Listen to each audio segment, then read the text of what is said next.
Yes, sir. Yeah. What role? And I don't want to have to address a politically sensitive issue, but in terms of the U.S. economy and some of its falterings, what role do you think the Iraq War has played in terms of consumption of and cost? That coinciding with this mortgage meltdown, do you think that these sort of double whammy has been the reason that the U.S. has experienced such a slump, or has it had not a big effect? It probably economically hasn't had a huge effect. There's no question we did not finance the Iraq War, so we're running a growing government deficit, and that is part of the savings problem. So everybody agrees on that, but it's not the sum total of the savings problem. It's maybe at most a third of it. Yeah, it depends on where our deficit is now. Call it 3 to 4%. So that's kind of part of it. Second, but then another related part was the tax cuts, right? You know, so there's lots of moving parts in this. The American economy has grown pretty well with the benefit of this infusion of capital and low cost of capital, and is in basically, I think most people agree, a healthy state. Now, it has, I think, not dealt effectively with healthcare, which is a rising fraction of total cost and very worrying as a liability lying somewhere. And the question is where? Corporate sector, government, who knows?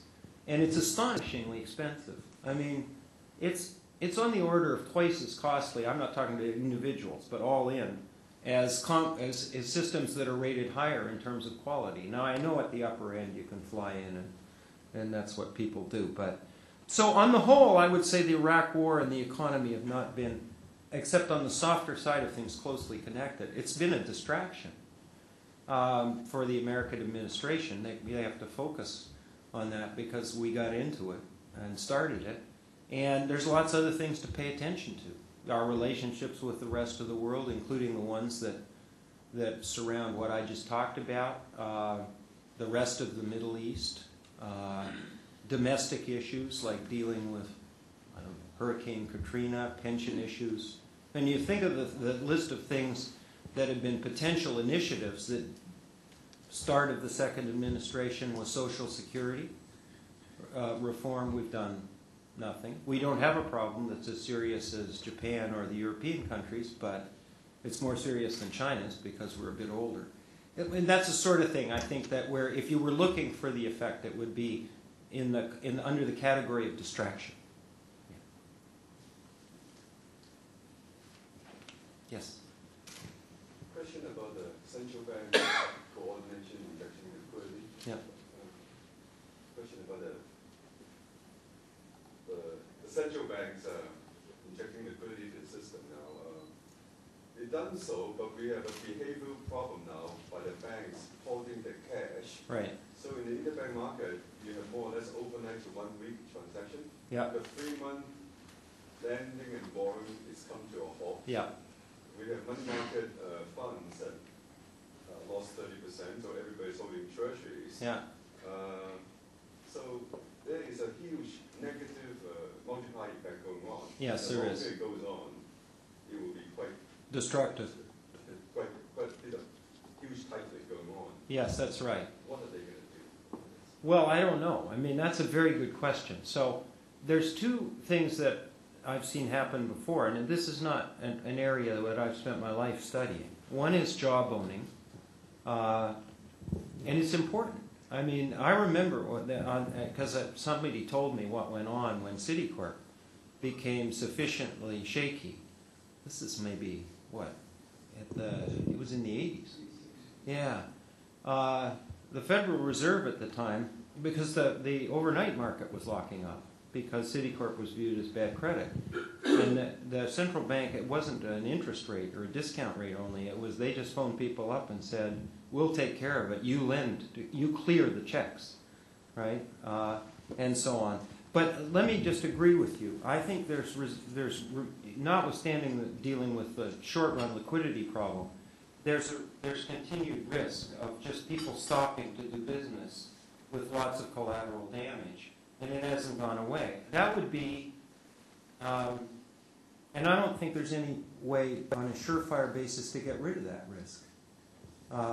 Because what is causing the problem, as far as I can see, is uncertainty about hidden problems, which is in the end a lack of informational structure or what we call transparency.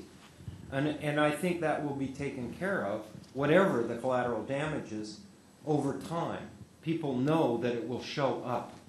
And so a month from now, if we don't have too many more failures, I expect this reluctance to lend and the implied excessive risk spreads to decline. And that's the hoped for outcome.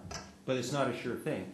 And when Marty Feldstein says we should engage in overkill and drop the Fed funds rate by 100 basis points, Steve Forbes said the same thing. What they're really saying is it isn't worth the risk. The downside's so bad. Let's get it out of the way. You can sop up the excess liquidity, and if you have to bail a few people out, and deal, let's not worry about the moral hazard too much. The other thing is more serious. And that's a serious debate that's going on right now. And nobody has a silver bullet for it because they don't have the information. Nobody knows, how many more shoes there are to drop, I think.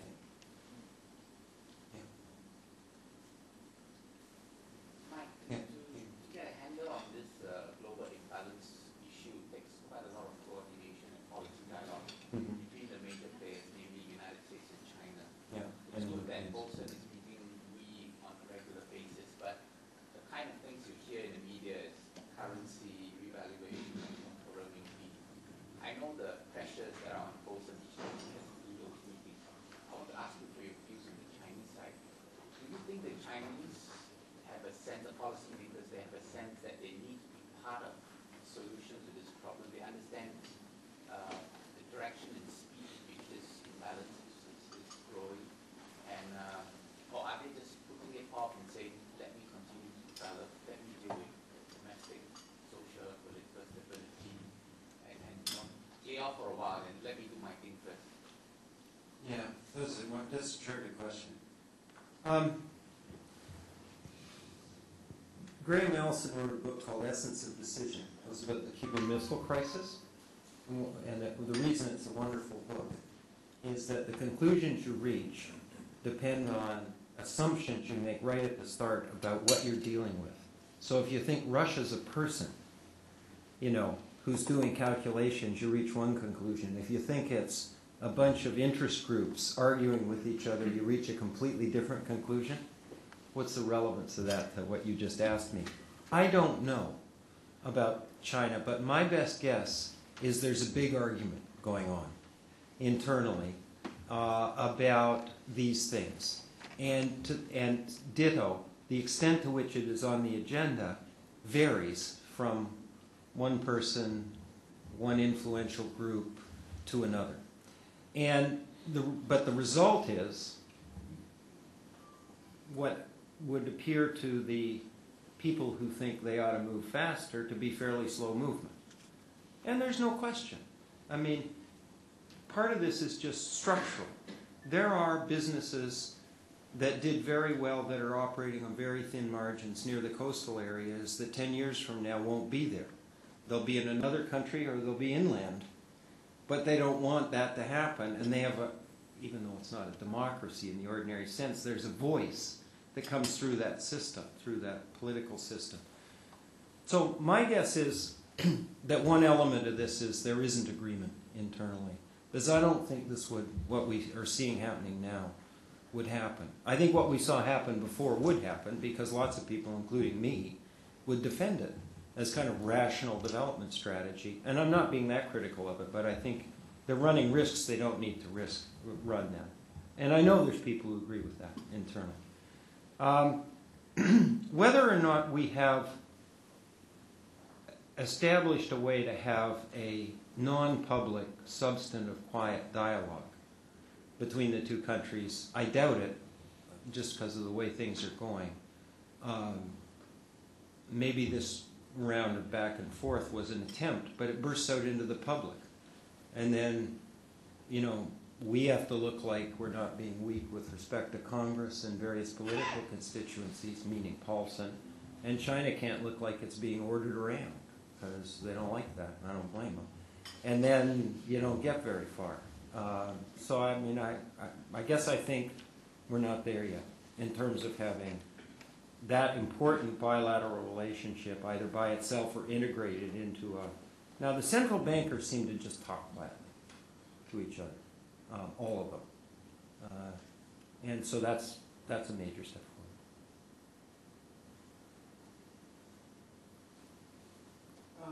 Professor, it's a very realistic appraisal that you've given of the international system.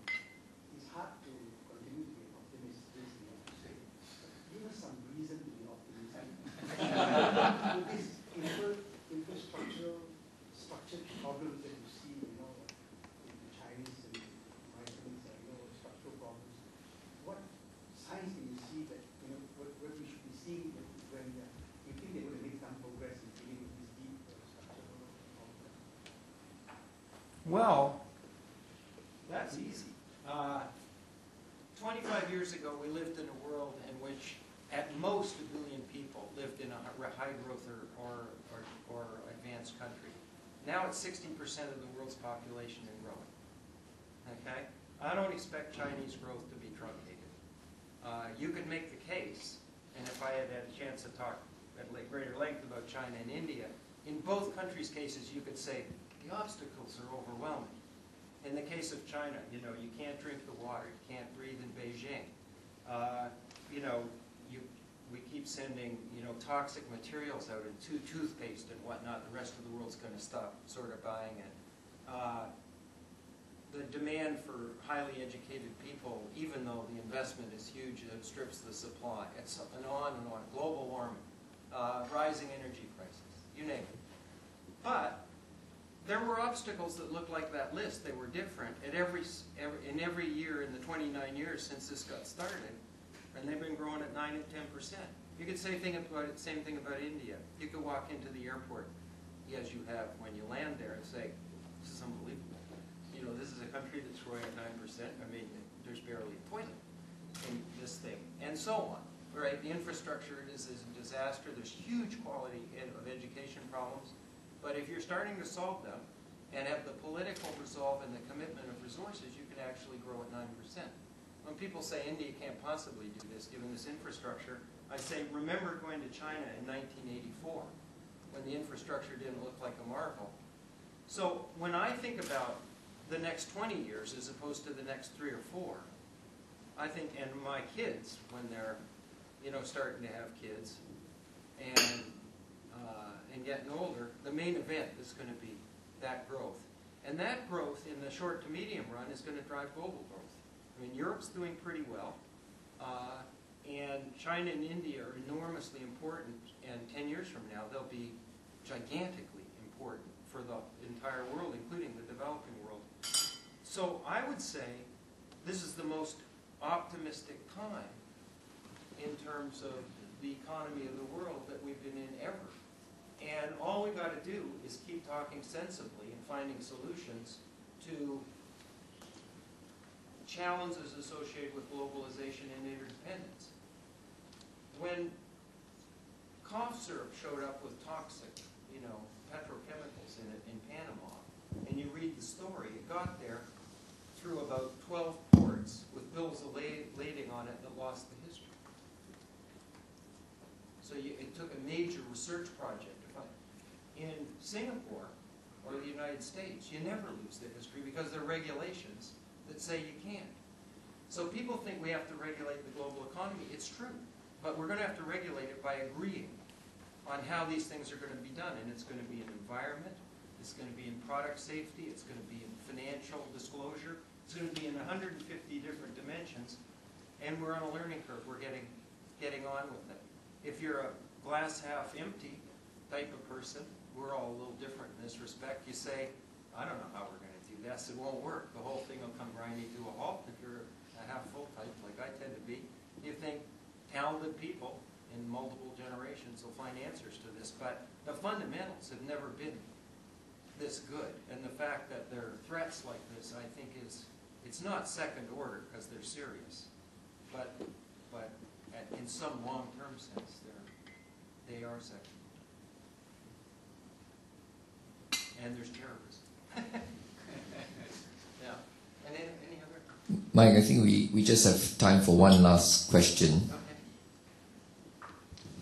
Yes. There's been a lot of talk about the Beijing consensus. To what extent it is a clever application of the Washington consensus?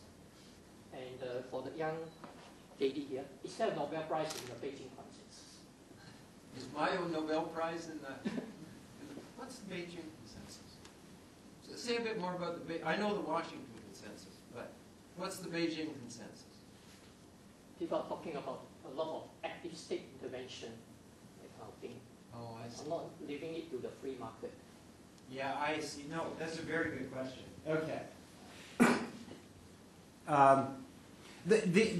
So the question really is, put positively, what's the role of government in economic growth and development at various stages in the process? The Washington Consensus was based in part on the assumption, the Washington Consensus was the reigning sort of view of all of these things, of development and growth and policy management in at least Washington, in the multinational institutions like the IMF and the World Bank. And its view was that government was corrupt, incompetent for the most part, and the best thing to do would be define its role as narrowly as possible to things that nobody else could do: maintain macroeconomic stability, fiscally responsible things, and open up the economy, and forget the rest. And the implicit model, and most of that's kind of static or short run, the unstated part was the private sector will take care of the rest, and by the way, you don't have to understand the dynamics, meaning, you know, the intertemporal model, because that's in the private sector, right? That's associated with investment and whatnot, and we don't have to even think about that.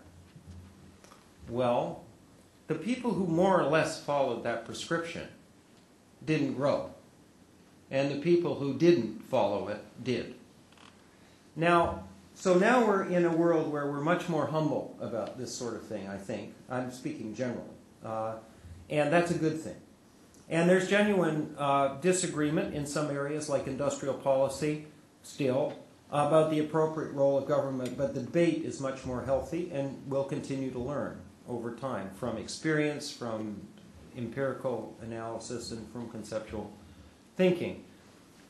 There is a new, not very serious, but it's worth mentioning, view that a democracy essentially has built-in constraints with respect to growth. And I think that's too simple. And what I think is true is that, as an empirical matter, many of the 11 high-growth cases I mentioned had dominant political parties for at least part of the growth process, including the early part. And they tended to change over time. So Korea is an excellent example. Korea, my friend Dave Brady studies these kinds of things, but Korea was a dominant, well, an autocracy, and then a dominant political party, developed a very significant middle class as a result of the growth, had the threat in the mid-1980s, as they were in kind of middle income status, but still growing, of having the politics go to the street and change the political process in a very significant way, in a set of steps. And no history is sort of, you know, replicated in another country. So I think the notion that a well-led, meaning intelligent, right choice of economic model, honest, acting in the interests of all or vast majority of the people, autocracy, or something where the power is concentrated, has its advantages. I don't think is a crazy proposition. I don't think it's been established, but as a matter of either theory or empirical work, but it's not a crazy thing to think. And you know, India is important because, I mean, it's a full-fledged, noisy democracy that had a Hindu rate of growth and a commanding heights view of the economy and import substitution and a whole bunch of other things that don't work. But now it's changed direction. So if it grows like China with a 15-year lag for another 20 or 25 years, we're going to have a pretty big counterexample on our hands to the problem. So it looks like there's a lot of different ways to get this done. There are a lot of dominant political parties and or autocracies that don't grow at all because they're essentially poorly motivated. I mean, they're not acting in the interests of the people and so on. So that's not meant to be a complete summary of the situation, but people think about it. They know the politics and the leadership is important, so nobody's inclined to set the whole thing aside. But in terms of kind of reaching conclusions, I think we've got a ways to go. By ways to go, I mean in terms of serious academic thinking in multiple disciplines. So we do have, but we have examples of things, and that's a good starting point. We have examples of highly concentrated political power. We have democracies. Botswana is an example of a very kind of fully blown in the kind of Western sense, democratic country, and lots of things in between. I have never heard it called the Beijing Consensus, though. No, I will think about it in those terms. Anyway, thanks a lot for having me.